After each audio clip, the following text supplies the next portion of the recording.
recomendación. Ok, veamos este de Patrick, que hace rato no trae contenido, pero porque más si le pega sus ediciones. Ya veremos una especie de documental más o menos, como en lo que explica qué pasa entre Drake y Josh. The two boys seen on the set of the iconic Nickelodeon sitcom. ¿Verdad que con ustedes me toca?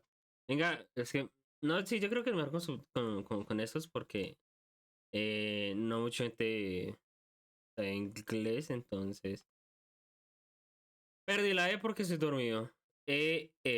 Esloveno, no, español. Ya. On the set of the iconic Nickelodeon sitcom Drake and Josh, the two boys seemed to be best friends, but that wasn't exactly the case. One was going through some of the darkest atrocities imaginable, and the other was also experiencing an extremely complicated childhood. But they did not tell each other what was going on, and as a result, the two had one of the most catastrophic public falling outs in Nickelodeon history. For years, fans have wondered exactly what went wrong, why their relationship soured, and recently they came together and discussed everything on a 2-hour podcast that connected all of the missing pieces that we were left in the dark about for decades. While most celebrity stories and feuds feel unrealistic and manicured to fuel public interest, the story of Drake and Josh's complicated relationship is very relatable. Sure, none of us can truly relate to the pressure of being a child star while also dealing with the horrors behind the scenes, but the complications between Drake and Josh resemble a difficult relationship that you might have with a friend, uncle, cousin, or other family member. One that follows a cycle of love, hate, tension, animosity, remorse, guilt, and reconciliation. Drake and Josh's story is not some fleeting celebrity drama. So today we're going to discuss the entire thing while addressing all of the nuances and complications of a real-life relationship.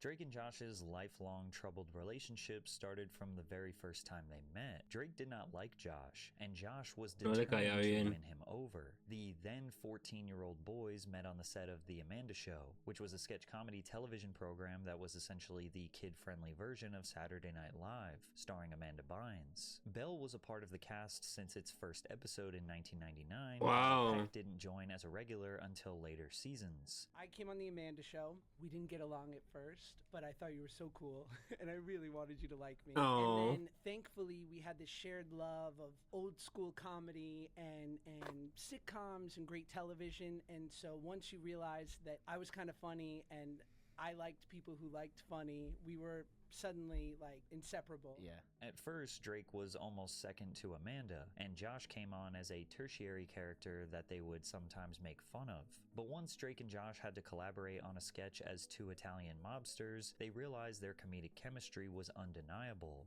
Pony pajamas, what's your problem, Pigtails? Yeah, what's your problem, Pigtail? I can't sleep. You want I should put her out? Not yet. Hey, Canoli? No, I just want to hear a bedtime story. She just wants to hear a bedtime story. Hey, I got it. He's got it. And 25 years later, that chemistry is still there. She wants to hear about a story. Oh, you want to hear a story? I got a story. All right, so you got this. There's this guy, right? He's driving his bike, and he falls off, and his kickstand goes right through his leg, right through his leg. Drake was an old soul as a kid, and became a huge fan of classic buddy comedies such as Abbott and Costello and Martin and Jerry Lewis. Drake dreamed of one day having a comedy sidekick, and he officially found his match. The two boys became good friends off-screen as well. They would go bowling, hang out after hours, and even have sleepovers. The Amanda Show became the highest-rated live-action program on Nickelodeon during its run, and while this may seem like an amazing way to start a child acting career, Drake was suffering unimaginable trauma, as a pedophile had infiltrated the Nickelodeon network. It's very important to remember that the general public was not aware of the information that you're about to learn until 2024, when it was discussed in a documentary called Quiet on Set. This documentary drastically changed everything that people thought they knew about Drake Bell. Drake Bell formed a bond with dialogue coach Brian Peck during the second season of The Amanda Show. Peck, who has no relation to Drake's co-star Josh Peck, would invite Drake to his house for acting lessons. These lessons were supervised by Drake's father, Joe, who was told that Brian Peck was a skilled coach who could help Drake secure more acting opportunities. However, over time, Joe became uncomfortable with their relationship. And unfortunately, I started seeing Brian, start to just hang around Drake too much. And it didn't set well with me. Drake would be in the dressing room or something, and in would pop Brian, and just touch Drake. You know, do things that, wait a second, what are you doing? Drake can put that on himself. And the thing is, this is in front of people. Joe claims that while his son was in the dressing room, Brian would touch Drake in front of others in ways that made him question Brian's intentions. Joe expressed his concerns with the production personnel and said he was uncomfortable with Brian, only to be called homophobic because of Brian's sexual orientation. Therefore, Joe backed off. Once this got back to Brian, he manipulated Drake into severing ties with his father/manager, suggesting that Joe was sabotaging Drake's career. Peck subsequently integrated himself into multiple areas of Bell's life and became a father figure for the young actor. Eventually, Peck convinces Drake's mother to let him stay at his house during auditions. Then when Drake slept on Brian's couch, the sexual assault started. I was sleeping on the couch where I would usually sleep, and I woke up to him. I just opened my eyes, I woke up, and he was sexually assaulting me. Why don't you think of the worst stuff that someone can do to somebody as a sexual assault? And that'll answer your question. Drake wouldn't tell anyone for several months. The abuse persisted until Drake began spending more time at a girlfriend's house. One day, when he was supposed to meet with Brian, Drake said he didn't want to hang out. Brian then started calling his phone nonstop. When Drake failed to answer, Brian obsessively started calling his girlfriend's house, which is when the girlfriend's mother suspected something was wrong. Parce,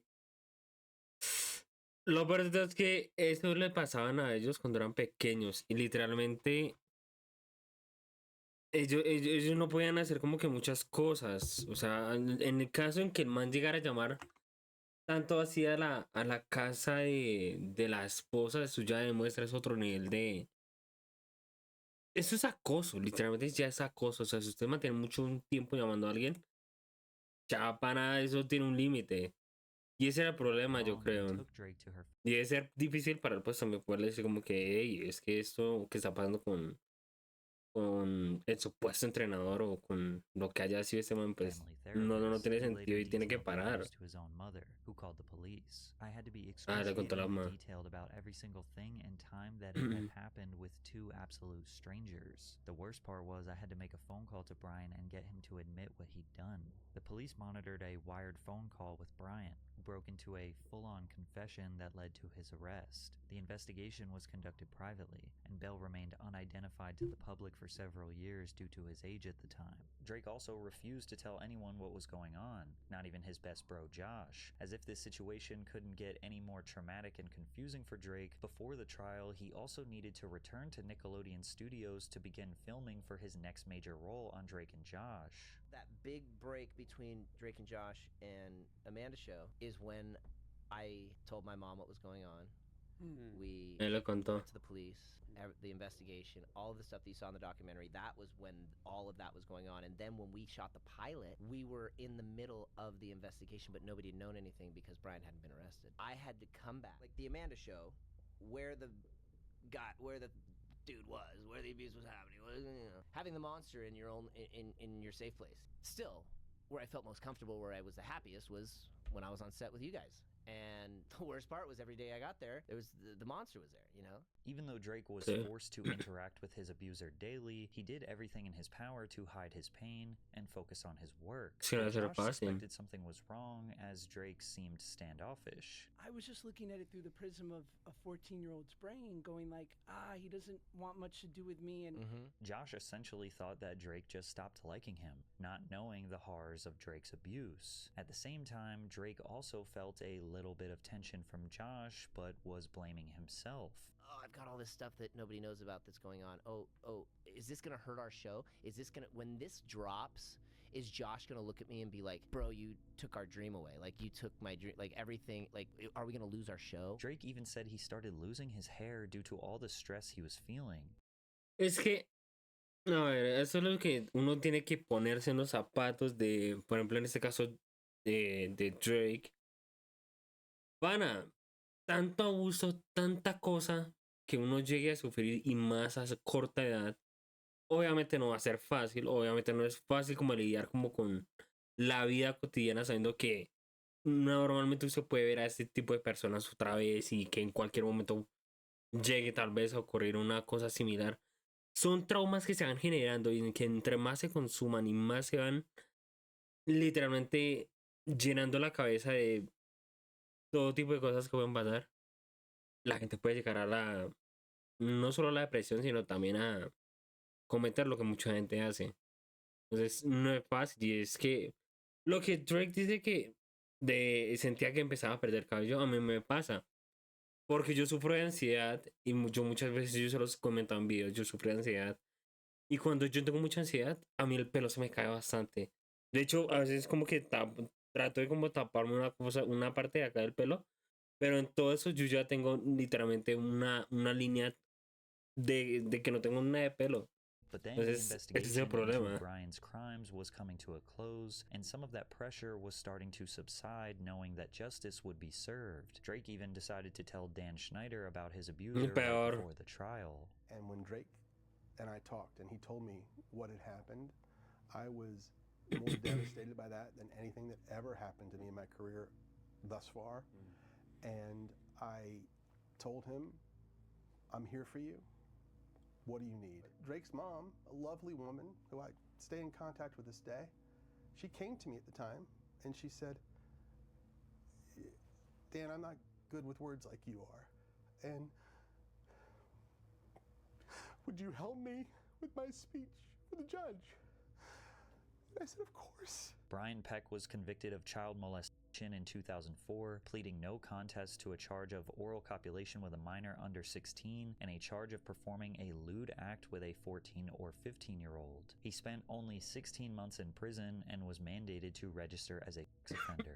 Josh, again, unaware of what was going on, one day realized that he stopped seeing Brian on set and with Drake, so he asked Drake what happened. I had a feeling because Brian, who was ever present during the Amanda show, and then he was gone, and I didn't know anything except I had a feeling something happened. And I remember we're in the car, it was you, me, and Jill, and I said, you still talk to Brian?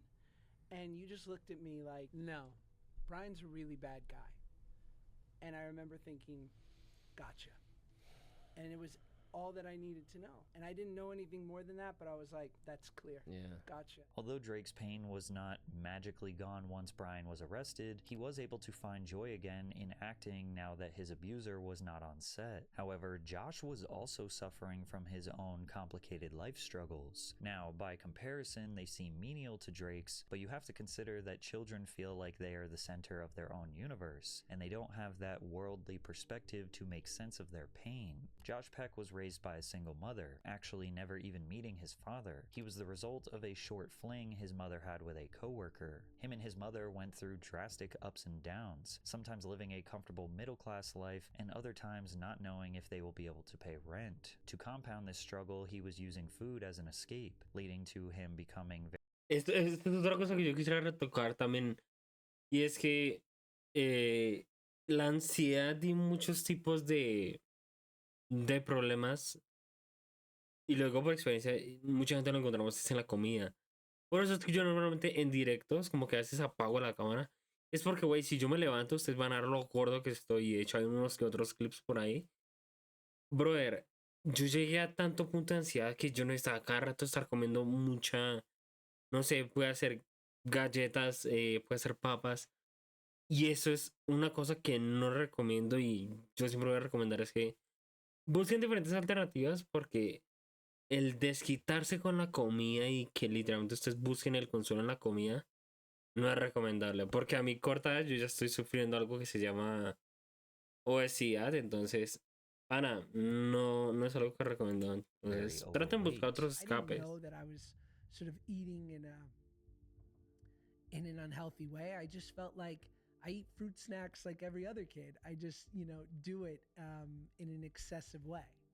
So I think that pain was just born out of what we all feel is that it hurts to be different and it hurts to know that life is going to be challenging. Josh also used stand-up comedy and his television roles to escape his internal battles. Perhaps this is what made the two such a great duo. A silver lining to these young boys experiencing a traumatic childhood was that when they came together, they felt safe and comfortable. And because of that, they created one of the greatest live-action shows in Nickelodeon history. Drake Parker and Josh Nichols were two brothers bound by their parents' marriage, forced to live in the same house, go to the same school, hang out with the same friends, while having totally opposite personalities. Josh was the hefty, emotional dork, while Drake was a smooth-talking ladies' man who led a rock band. It was common that the Nickelodeon writers made Josh the butt of the joke. I mean, it's very easy to pick on the overweight, goofy kid. Drake, on the other hand, would often be this glamorized bad boy. He was lazy, rude, and self-centered. He would not stand up for his brother Josh. He would go hang out with girls and friends without him, and basically had a hard time accepting Josh as his brother. Okay, here's my vision. I see your band in a desert. You know, the sun beats down, little creature scampers by. Perhaps I don't know, a lizard? Whoa, here's my vision. I don't care about your vision. The video should show off my band. And although the show produced some hilarious moments when the brothers were pitted against each other, You made that whole story up. No, you started that fight. You calling me a liar? I ain't calling you a truther. the best episodes were usually when they had to work together to get themselves out of ridiculous situations. You gotta get me out of this. I want to be cooler, but I can't go out there and play against the toughest team in the state. Okay. He's thinking. He's snapping. I got an idea. He's got an idea. Okay, you need to stop that. Done. During season 3, Josh started to grow taller and lost a noticeable amount of weight, so the show's writers could not just resort to cheap fat jokes, but they still often made him a punching bag. Did you just shave that thing off? No. Alright, ever since I've grown this mustache, people treat me differently. I get more respect. Get my respect. Josh, Helen wants you to go down to the basement and empty the rat traps. You see? Helen never let me do that before. Package for Josh Nichols. Thanks. Have a good day. Don't tell me what to do. Although Drake warmed up to Josh eventually, his character remained the inconsiderate troublemaker, and often the show reminded us how rude he actually was. I have to take Helen home, right? And I need you to follow me so I can get a ride back. Kiss pretty girl, drive brother in traffic. While we know that this is merely just actors leaning into their characters for the sake of comedy, and now we love them both for playing these roles so well, you have to remember that the target audience for this show were children, and it appeared to them that Drake was the main character and Josh was the sidekick, which is essentially proven by the fact that Drake won 10 Kids' Choice Awards and Josh only won once. It was clear that Drake was the fan favorite, and Josh kind of understood because he also idolized Drake since they first met. But at the same time, Josh was 50% of the show. Some would argue that Josh's one-liners and physical humor is what actually made the show so successful. Whoa, what's this? Just getting ready for my big dinner. Drake, what are you doing here? You're never home Saturday night. I told you tonight's my big fight with Lucy. No, you never said that. Never said that, okay? You never said you were gonna be home Saturday. Well, I am. Ooh, olives. Okay, paws off my olives. In addition to this imbalance on screen, Josh was still going through tough times. Because of his weight, he felt like he was missing out on a normal teenage life, the life that Drake was seemingly living. I just knew that I felt like because I was so insecure, I had missed out on a lot of my teenage years. It wasn't without lack of opportunity to go out and be a knucklehead and experience life. I just didn't want to do it because I didn't love the body that I was in. So I felt like if I didn't act now, I was going to lose some really important years. Josh got sick and tired of being sick and tired, and he spent his summers walking through New York City for miles while slowly making better food choices. His consistency led to him losing a total of 127 pounds in 3 years. This physical transformation had a profound effect on the Drake and Josh show. His new body seemed to make him more confident in pursuing physical comedy on screen. Drake! Hang on, I'm busy. Mindy just told me she loves me. What?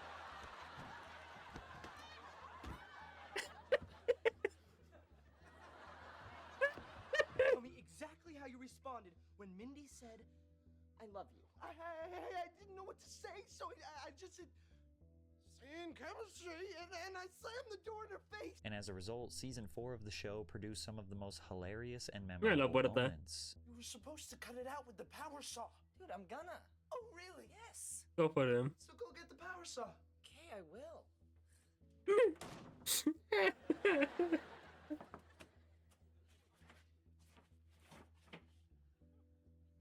I see the problem. Oh, do ya? The Drake and Josh series premiere was watched by 3.2 million viewers, the network's highest rated series premiere in nearly 10 years. Episodes regularly saw viewership upwards of 5, 6, 7 million. As of 2006, the show ranked consistently among the 10 most watched cable shows across all of television. It was a certified hit, creating core memories for kids all around the world. After the show, people just assumed these two remained great friends and rode off into the Hollywood sunset, becoming successful actors. But that wasn't exactly the case. Drake continued his dominance at Nickelodeon as a top star. Josh, on the other hand, wanted to develop a career outside of the kids' network, while simultaneously entering the darkest part of his life. One might assume that his amazing physical transformation had nothing but a positive impact on his life, but Josh says otherwise. It became clear that once I lost the weight, that I was the same head in a new body. I had this illusion of becoming more confident and attractive when I was partaking. I was trying to quiet that voice that woke me up every morning and told me I wasn't enough. In an attempt to live the teenage experience to the fullest while he still had a couple years to do it, he went overboard, falling victim to a dangerous drug and alcohol addiction. And suddenly, I'm like now looking like a normal kid and a normal teen, and I'm like, oh, they do drugs, and that's normal, and they go to house parties, and they go to clubs, and they show up late to places, and they're unreliable, and that's normal, and I died to be normal. And I remember when I finally said yes, I had no conception that this drug would make me feel any different, that it was extreme. All I thought was, I hope she's watching, and oh good, I'm normal. While Josh was going through hard times, Drake was receiving very consistent work over the years doing voice acting roles in shorts, TV shows, and movies. His most notable role was Peter Parker in Marvel's Ultimate Spider-Man animated series. When he wasn't doing voiceovers, he was writing and releasing his own music. Interestingly enough, his records weren't very popular in the United States, but were huge in various Spanish-speaking countries. The Drake and Josh Nickelodeon show was extremely popular in Latin countries, likely due to the excellent job the production team did with dubbing the actors' voices. Drake always wanted to be a rock star, ever since his earliest days on The Amanda Show in 2001. He released music consistently for 17 years but received no gold or platinum records in America. However, in Mexico and other various Spanish-speaking countries, Drake Bell, aka Drake Campana, had multiple high-charting Billboard singles and albums. In some of these countries, he performed shows for thousands of people. He learned to speak Spanish. He has written and released a ton of music in Spanish. He even provides Spanish subtitles with every podcast or social media post he makes. People have joked on social media that he ran away to Mexico to avoid charges of his 2020 crimes, when in reality he was more successful there for over a decade and probably made most of his income in Latin-speaking countries. And what's it like in Mexico? Like, because you moved to Mexico, right? It seems amazing. It's unbelievable, bro. You have no idea. Tell me more, Drake Campana. It's unbelievable. In Mexico, we were on Channel 5. We were like on After Friends or Seinfeld. You know, it's like we're on normal TV. Everyone watched us. We weren't a kids show. There's a place called Veeps. It's like Denny's. The menu for the children's menu is us, bro. What? Like when you buy Doritos, you buy whatever, and you open them up, like the little like prizes inside is us. Despite Josh's addiction and unreliability, he successfully broke the child star curse he was so desperate to escape from, and he did that with his role as Luke Shapiro in The Whackness. This coming-of-age dramedy set in 1994 in New York City follows a teenage drug dealer who trades weed for therapy sessions with his eccentric psychiatrist. Infused with 90s hip-hop culture, the film explores themes of adolescence, depression, love, and self-discovery. The Whackness premiered at the 2008 Sundance Film Festival, where it won the Audience Award for Dramatic Feature. Josh had finally achieved success outside of the goofy fat guy trope he thrived in his whole career, yet he realized it did not fill the empty void he was feeling in his life. I had this realization, which was, oh no, you're bottomless. Like, you tried to fill this with food, then drugs and alcohol, and now like prestige, and none of it. Nothing's gonna fill the void. None of it. And I got sober 2 weeks later. Luckily for Josh, he did not spiral deeper. He understood that he was trying to cure an internal problem with external solutions, and instead he chose the right path forward with therapy and sober living. He basically stayed busy every single year since then, securing a major film, TV, or voice acting role. He even took to social media, becoming one of the most popular creators on the 6-second video app Vine. Hey Josh, you just hit 4 million followers. No way. You calling me a liar? I ain't calling you a truther. Then again, neither Drake nor Josh's personal troubles made for viral headlines. Sure, TMZ did their standard coverage, and maybe die-hard fans were concerned about the two, but generally speaking, the mainstream fandom were now in high school and college and focusing on their own lives rather than their childhood celebrity favorites. Plus, Drake and Josh were frequently seen together over the years. Here is a photo that Josh posted to his Instagram in 2012 of them hanging out at a house party. Here is another photo of them in 2013 at a Christmas party. In 2014, there were multiple photos of them together. Josh even personally invited Drake to have a cameo in an episode of Grandfathered in 2015, which was a show about a socially awkward yet lovable new dad who unexpectedly reconnects with his suave, restaurant-owning father, played by John Stamos. You remind me of my stepbrother. Oh, but is he awesome? No, he's in jail for stalking Oprah. Anyway, let's get inside so you guys can buy me dinner. It's Time for you to go, Kirk. Are you serious? Yeah. Go away. Have a nice night. Don't tell me what to do. What? Hug me, brother! So it seemed like on the surface that Drake and Josh were friends. They were hanging out all the time and even collaborating. But it turns out that these meetups were actually extremely brief and infrequent. Quite literally just a quick little catch-up because they happened to be at the same party. Drake actually wanted to be closer to Josh at this time, but was unable to express that to him. Like when we were hanging out at Michael's a lot, and we were just, and like there was, I always felt like, what, like, man, we're all hanging, like, we got the same, like, we should be closer. There's something, I'm like, oh, I'm not cool enough to, like, hang out with Josh. Like, oh, no, he's, I'm not, like, I'm not funny enough. I'm not this, he thinks I'm this, and, like, we were doing the same shit when we really should have just been like, bro, want to go grab some pizza and like play some video games? And the result of this friction between the two would get blown out of proportion, because in 2017, Drake posted 2 tweets about how he was not invited to Josh Peck's wedding, which sent the media into a frenzy, speculating that Drake and Josh had some sort of falling out. When you're not invited to the wedding, the message is clear. True colors have come out today. Message is loud and clear. Ties are officially cut. I'll miss you, brother. From there, Drake also did a few interviews where he discussed his feelings about not receiving the invite, but he still expressed nothing but grace for Josh. Friend, you're talking to your friend and you're congratulating him on, oh, I'm so glad you're engaged, congratulate, blah blah blah, and then you see on social media that he had a wedding, and I go, what? I didn't hear about it, I didn't know about it, and so I shot from the hip and kind of was like, what? This is wrong. Like, why am I finding out about this on social media? I just felt like a bummed out brother, just kind of hurt, but it had nothing to, it does nothing to our relationship. We're brothers, we're friends. He's been one of my dearest friends for the past 18 years. Josh was receiving a ton of hate for not inviting Drake to the wedding, and it really cast a dark cloud over this special night. The next time Josh Y si mi memoria no me falla, empezó un hate tremendo saw Drake, which was at the VMAs in 2017, he asked Drake to apologize to his wife Paige for the tweets, and Drake happily did. And I remember that I was at the Video Music Awards, and I see him there, and he sees me, and I go up to him, and this might be the most Sopranos thing I've ever done, and I look at him and I go apologize to my wife right now. And he goes, okay. And he made a beeline for my wife, and I see him do this whole 5-minute performance of an apology. And it was I was like, go apologize to my wife or something bad's gonna happen. After Josh claims to have intimidated Drake, he ran up behind him and put a camera in Drake's face to vlog their reunion moment to show the public that they didn't have any real beef. Holy come on.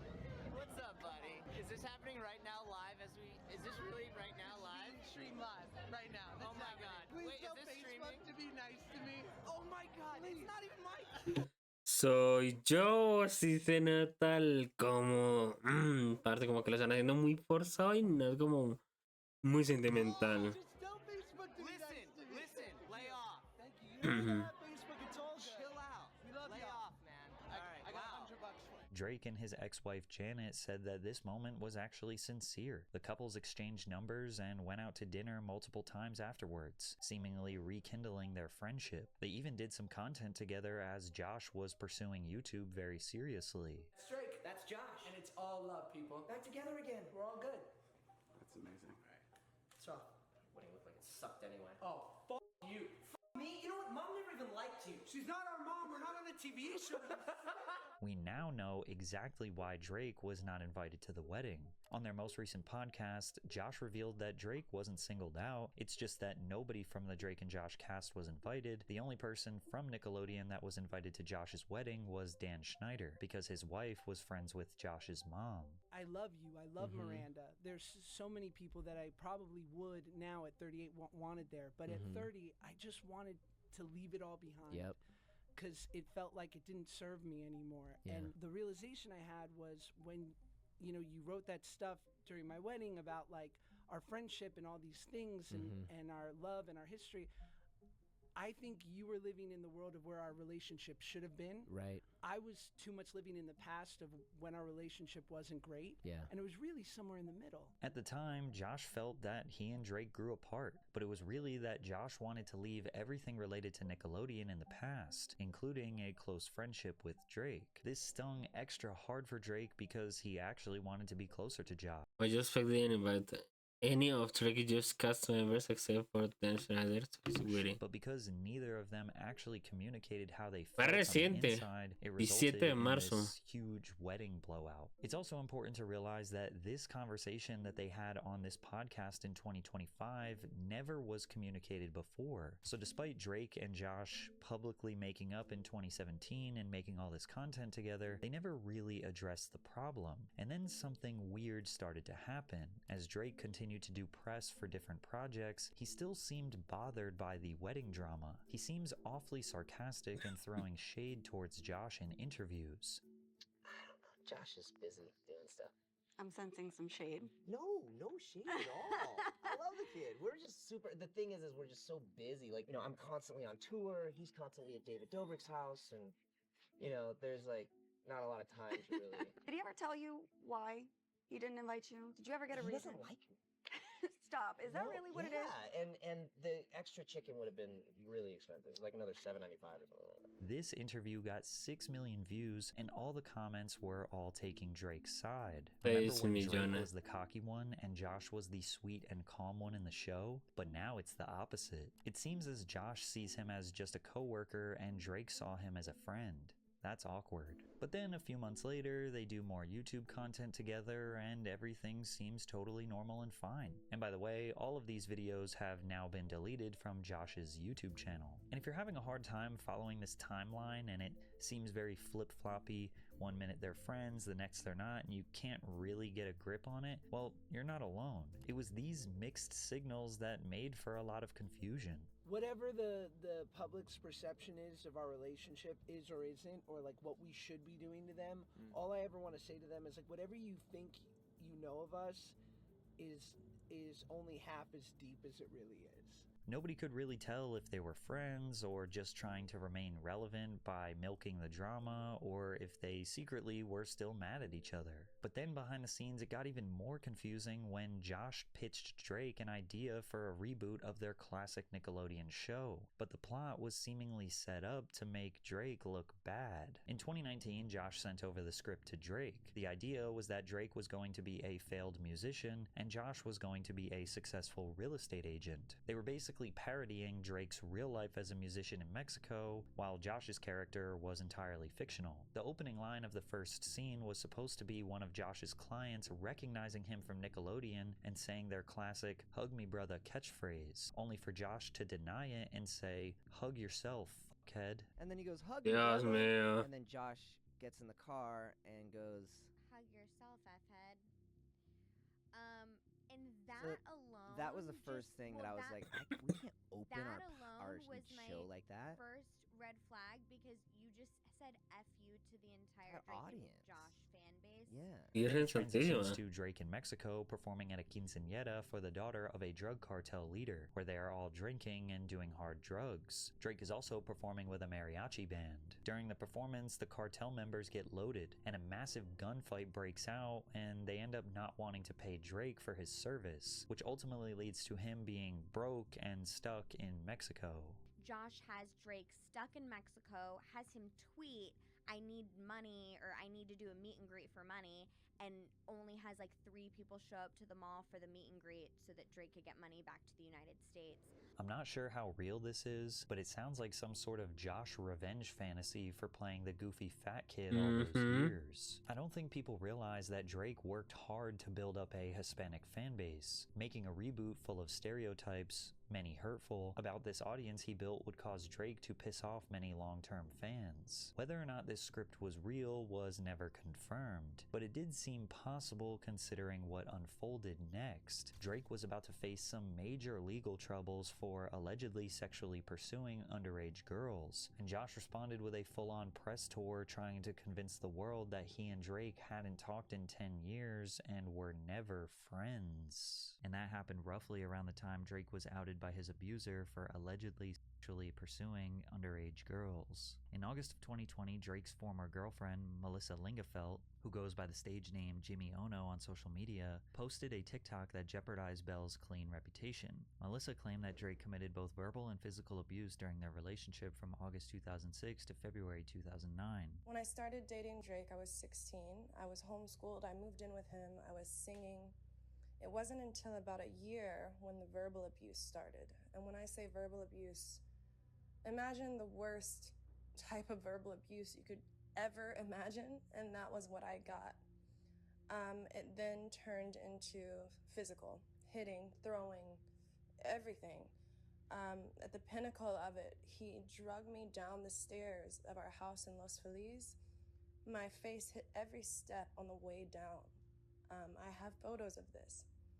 I don't even want to get into the underage girls thing. I mean, I will, but I'm scared.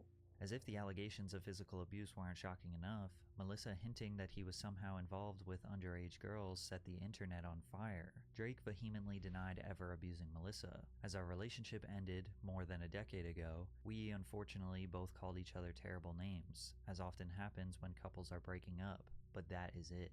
Clearly, Melissa still felt close enough to me just last year that she was comfortable reaching out to ask me to provide her with financial support during a tough time, which I did. The public opinion on the situation was split. While many people reacted with empathy and support towards Melissa, recognizing the seriousness of domestic abuse, others were skeptical and expressed doubt about her claims, especially since Melissa failed to provide any concrete evidence against Drake. Plus, Drake made it seem like she was doing this expose for money, casting doubt on her intentions. It was purely a he said, she said situation, and Drake wouldn't face any legal consequences. Melissa, after spending weeks talking about the situation online, deleted all her videos and detached herself from the situation. But it only took a few months for more serious, deleted all her videos and detached herself from the situation. The Voices. Hay un video, o sea, el único video que supuestamente estar ahí, The Voices. ¿Qué eres, Randy Orton o qué? But it only took a few months for more serious allegations to come to light and Drake's reputation to be permanently destroyed. On June 4th, 2021, Bell was arrested in Cleveland, Ohio on charges relating to attempted endangering of children and disseminating matter harmful to juveniles. For context, child endangerment occurs whenever a parent, guardian, or other adult caregiver allows a child to be placed or remain in a dangerous, unhealthy, or inappropriate situation. Disseminating matter harmful to juveniles means that a person has unlawfully ordered, offered, sold, displayed, or given pornographic or obscene material such as books, videos, messages, photos, etc. to someone under the age of 18. To simplify, he was being charged with sexting a minor. However, the nature of the charges say that there was no sexual contact. According to the court documents, Era mucho el drama que se dio con Drake en esos tiempos. 2017. Bell was going to Cleveland, Ohio's the Odeon to perform a concert. Bell then seemingly invited the minor to his show in Cleveland. In the months leading up to the concert, Drake sent the victim inappropriate social media messages. The minor, who lived in Canada, attended Bell's concert in Cleveland. She and Bell met later that night at the Cleveland nightclub on Old River Road in the city's East Bank of the Flats district. In October 2018, 10 months after the incident, the 15-year-old victim filed a report with her local police department in Canada regarding what had happened that night. This is all the information that was revealed in the case. So naturally, people were confused as this was all extremely vague. Even news outlets were unable to discern what actually happened. Disseminating matter harmful to children. We don't have information on exactly what that is, but you can imagine a relationship between a 15-year-old girl and a 34-year-old man will let you draw your own conclusions. Then his ex Melissa, who accused him of abuse on TikTok 1 year prior, did an exclusive interview with the Daily Beast where she claimed that she observed Bell's inappropriate behavior with minors firsthand. What he's being arrested for right now is a prime example of what I would witness, him having inappropriate conversations online with underage girls. Melissa said, "I saw really questionable, crazy stuff on his computer. The stuff he'd be looking at was effing insane."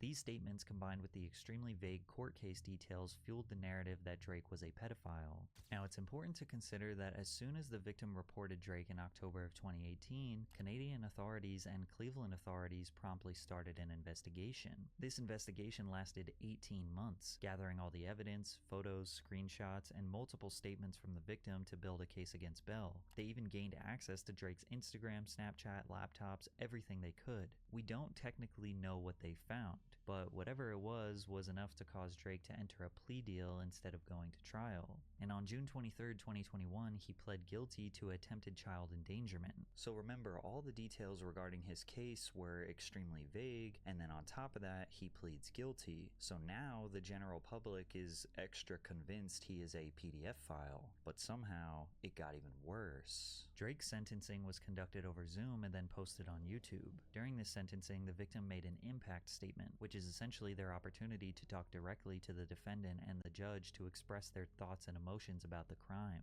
This was the very first time anyone had heard the details of the alleged crimes that took place. But during the impact statement, the victim brought up countless new allegations and statements that were never presented during the investigation, which shocked Drake, the defense, and even the judge. Remember, Drake was already pleading guilty to basically sexting, but since he was pleading guilty, the public assumed that everything the victim was saying here was part of the case, but it was not.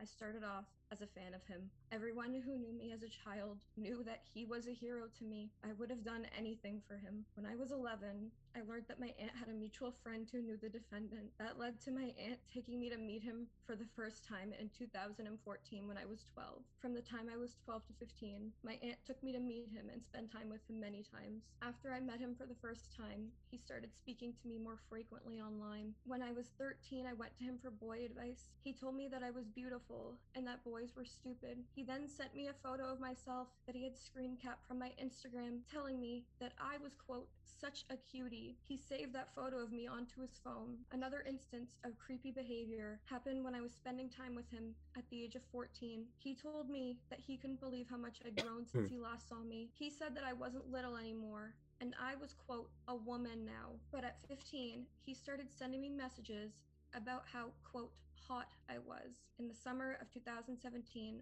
I messaged him, telling him that I was going to see him in concert in the following months. He replied by telling me that he couldn't wait to see me. He also asked me, quote, how old are you now? I told him 15. He then told me to, quote, hurry up. Not too long after that, his messages to me became blatantly sexual. Aside from Cleveland, the only other time that the defendant sexually assaulted me was in October of 2017. It happened in Illinois in the middle of the night. He digitally penetrated me in the back seat of my aunt's car while she was driving him to a friend's house. This eventually led to many months of inappropriate messages and photos being exchanged over Instagram and Snapchat. The photos exchanged included photos of my body and photos of his body and his genitals. He would tell me how badly he wanted to penetrate me vaginally. On December 1st, 2017, my aunt took me to the Odeon Concert Club to watch him perform. That night, the defendant took me backstage to be alone with him.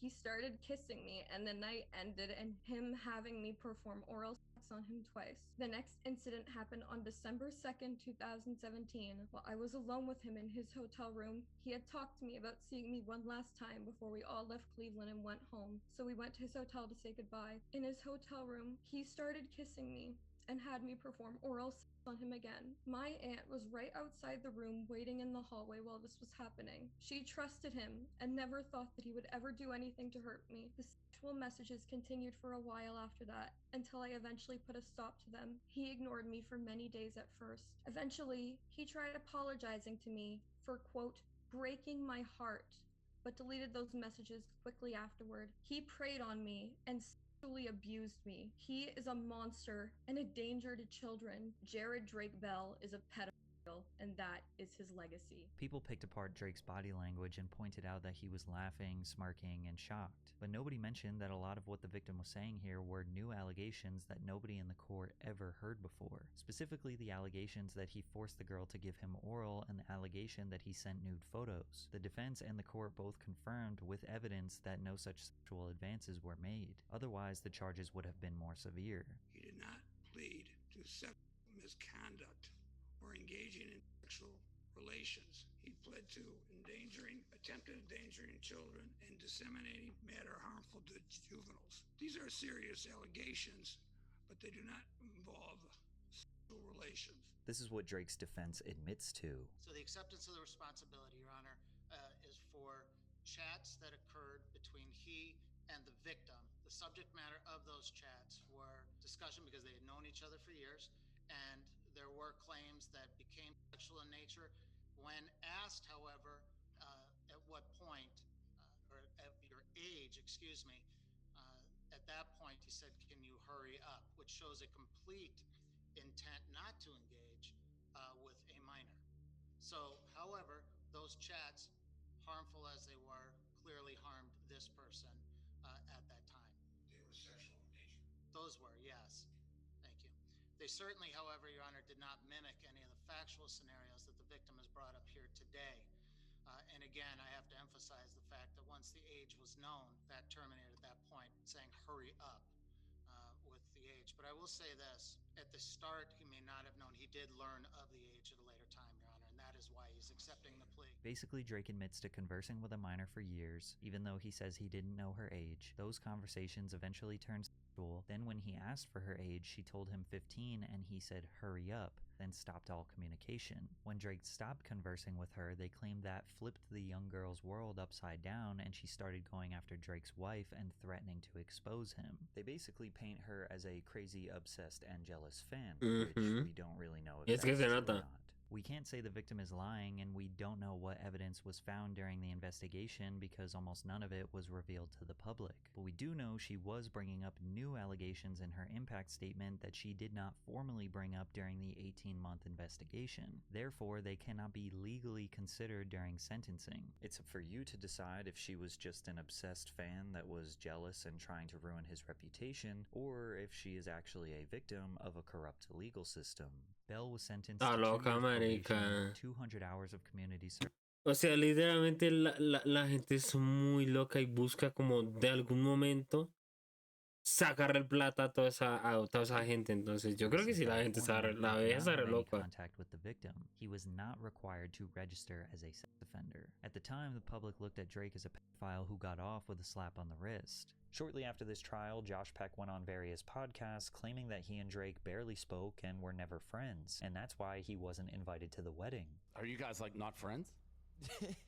Not really, no. The dirty little secret, I guess, was like, I knew that Drake and I didn't stay in touch for the 10 years since we had made the show, but no one needed to know that. And it's delusional because I'm like, bro, it's like we worked at Coffee Bean when we were 16. Like, I'm sorry, I'm 31 now, I might have lost your number. I was happy to just die with that secret that, like, we made this thing that people really love, but maybe we weren't that close. So I didn't invite him to my wedding because I hadn't really talked to him in many, many years. Like, Drake and Josh is something I'll be synonymous with forever, and I'm proud of it.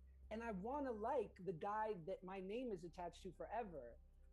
But unfortunately, you know, it just sort of worked out the way that it did. It's pretty safe to say that there is enough evidence in this video to prove that this is a bold-faced lie. They were definitely friends. In fact, they often referred to each other as brothers. They even saw each other once per year, which is actually pretty frequently. A lot of adults don't even get to see their close childhood friends once a year. Now, we do know that they weren't extremely close, they weren't attached at the hip or constantly involved in each other's lives, but Josh is basically saying that Drake was nothing more than a coworker, he barely spoke to him, and he actually didn't even like him. Which means one of two things. Either this is actually how Josh felt deep down, and now he just has the perfect excuse to say it, or he's lying to the public to distance himself from Drake because of his legal troubles. And it was from there that Drake's life began to spiral out of control. On December 7th, 2022, eyewitnesses caught Drake in the driver's seat of his car inhaling a substance out of balloons while his toddler son and wife were in the back seat. The very next day, another eyewitness report captured him outside of a vape shop inhaling a blue balloon with his child in the back seat. At the time, Bell was still on probation for attempted child endangerment and was seemingly engaging in a recreational substance known as whippets, where people inhale nitrous oxide from balloons, causing them to experience euphoria, hallucinogenic states, and relaxation.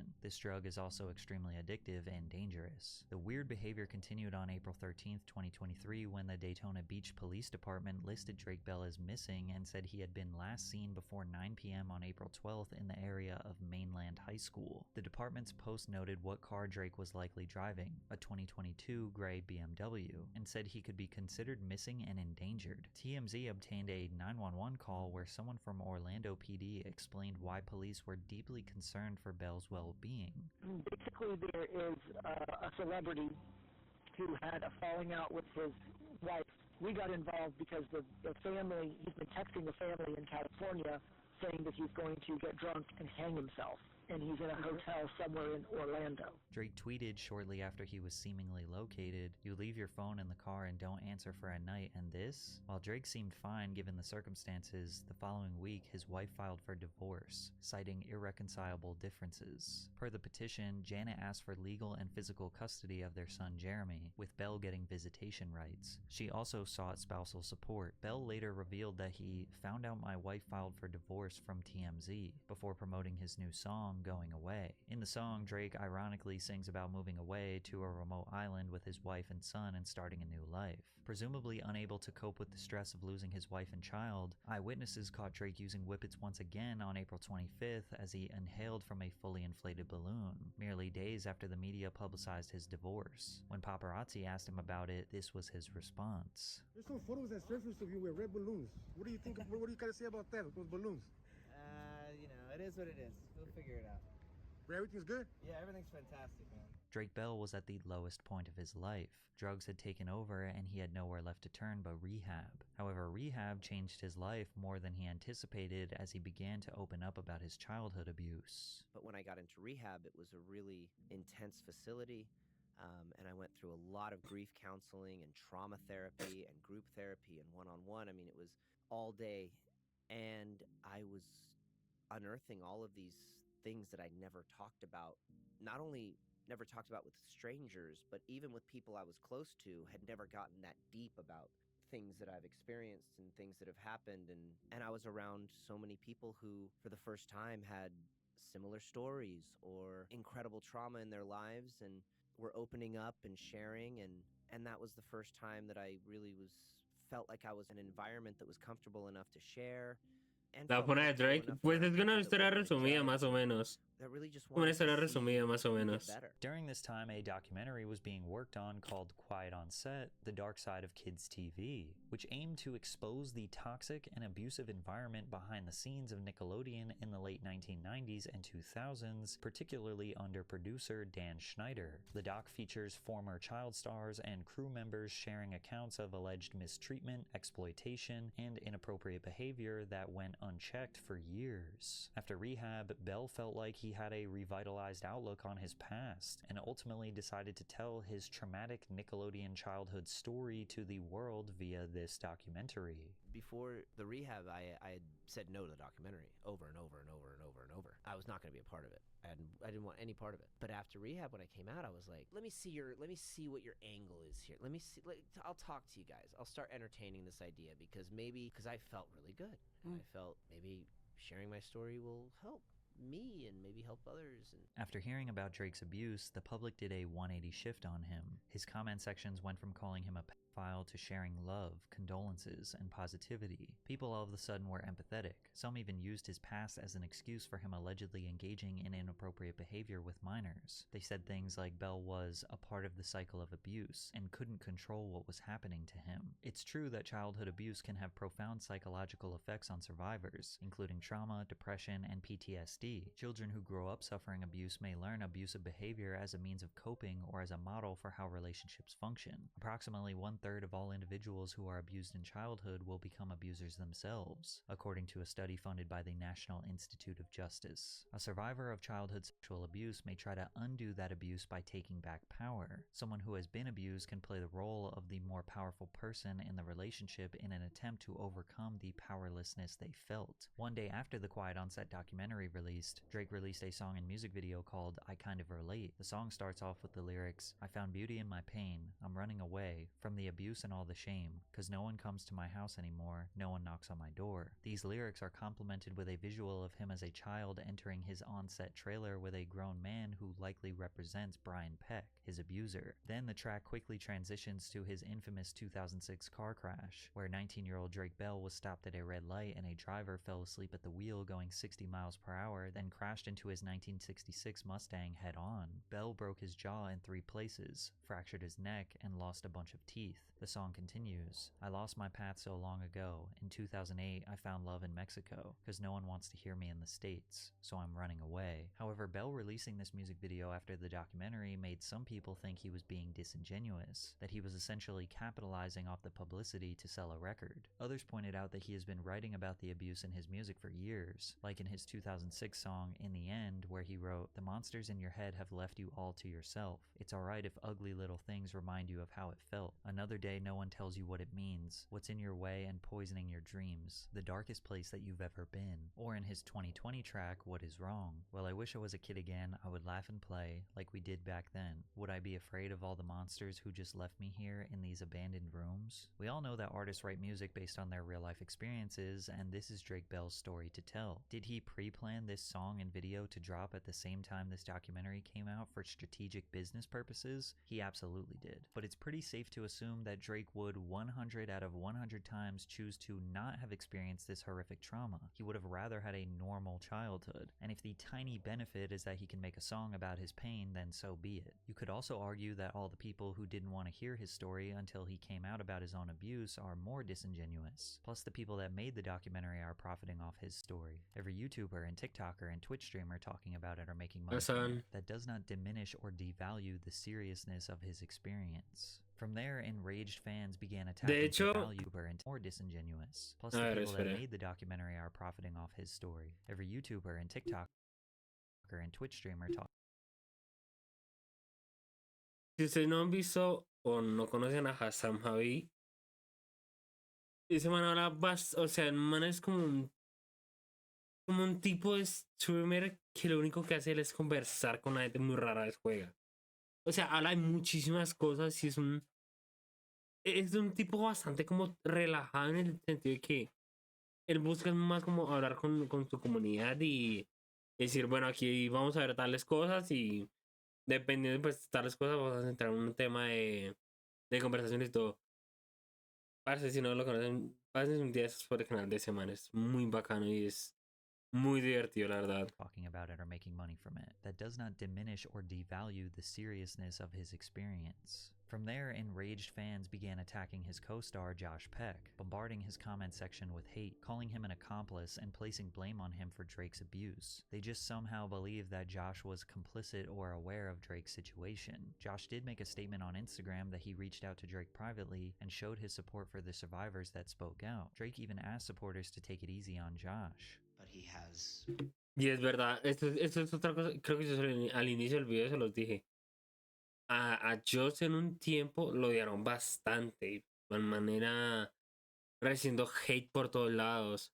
Que pues él ya dijo que hey, cálmense con él. Talk with me and help me work through this and has been really great. So I just wanted to let you guys know that and to take it a little easy on him. Drake asking people to give Josh grace is especially profound considering Josh threw him under the bus when Drake's allegations came to light. Then, 1 year later, in March of 2025, Josh invited Drake onto his podcast to have a 2-hour-long discussion about most of the things we covered in this video. This pod connected some of the missing pieces the public had been wondering about their roller coaster of a relationship over the years. And even though this podcast had deep introspective moments, great laughs, and some reconciliation, some fans still believe there is a resistance from Josh. At the very end of this podcast, Josh's co-host Ben says, "I love you, Drake," and Josh laughs at that and even repeats, "I love you, Drake," in a mocking, unserious tone, only for Drake to respond with a genuine, "I love you, Josh."